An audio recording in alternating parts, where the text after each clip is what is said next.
When we meet Nathan Algren for the first time, he is a man riddled with guilt over his part in the slaughter of innocent women and children during the Indian Wars in America. Clearly in a state of depression, he bears his suffering and guilt with the aid of liberal doses of alcohol and is employed as a celebrity salesman of firearms by companies who exploit his deeds and fame for their own commercial gain. However, he must live with his knowledge of the truth compared to their embellished and sanitised account, cynically churned out to make a profit. He is something of a lost soul, finding it hard to live with himself, yet accepting money for this and then a contract to help quell a rebellion in Japan, but he sinks ever deeper into self-contempt and depression.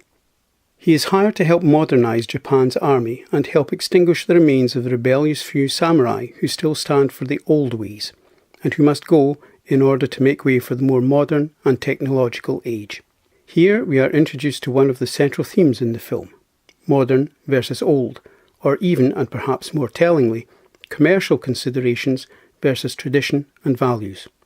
Japanese culture and society are portrayed as having been dominated by honour, principle, loyalty and dignity, but these values are now at odds with the commercial interests of the main protagonists or instigators and main beneficiaries of this move to modernise Japan, Omura and his family.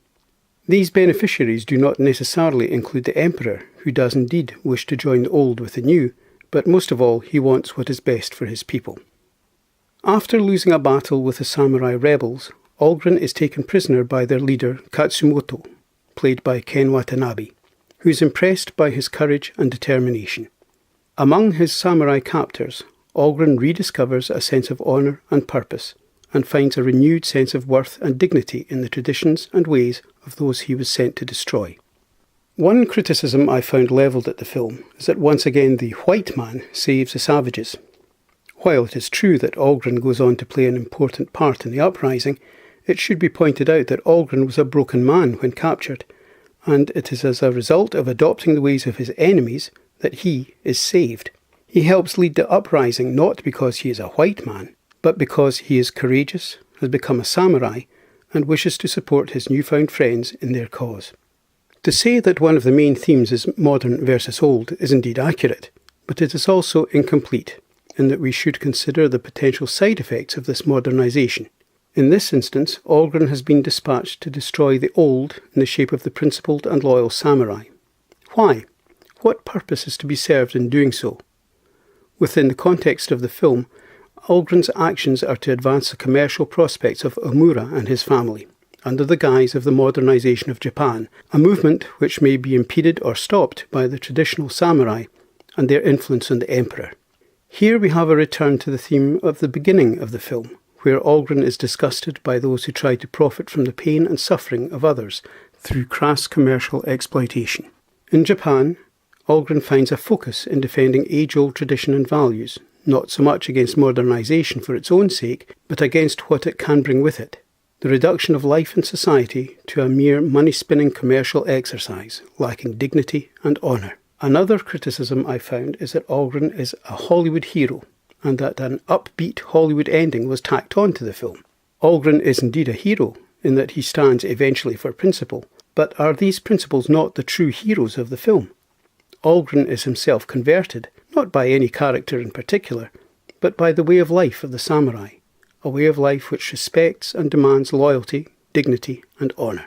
I agree that the positive ending is not entirely in keeping with the general direction of the film, but personally I'm happier to think that such an outcome is a possibility. I prefer to be given hope rather than have grim pessimism driven home. A hero shows us possibilities and a way forward, and perhaps even hope for the future. Of course, this is to be realistic rather than sugary, self-righteous and without value, but equally, nihilistic ventures can leave us with no hope, no solutions and no inspiration. The main purpose of this film is surely to cause us to reflect on life's possibilities, while offering us optimism and something to aspire to. The film has also been accused of being historically inaccurate, but I find this criticism largely irrelevant as the filmmakers did not set out to provide a historical account of political and social events in late 19th century Japan. They have clearly used this context, vaguely inspired by genuine events, as a construct to drive home their warning about the dangers of commercialism at the expense of principle and values.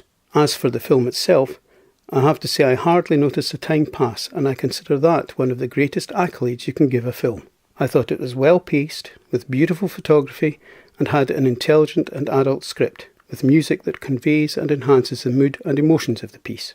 The performances were uniformly excellent, with Cruise and Watanabe doing justice to the touching and thought-provoking script they were given. My thanks for taking the time to watch this video. I hope you found it of some value.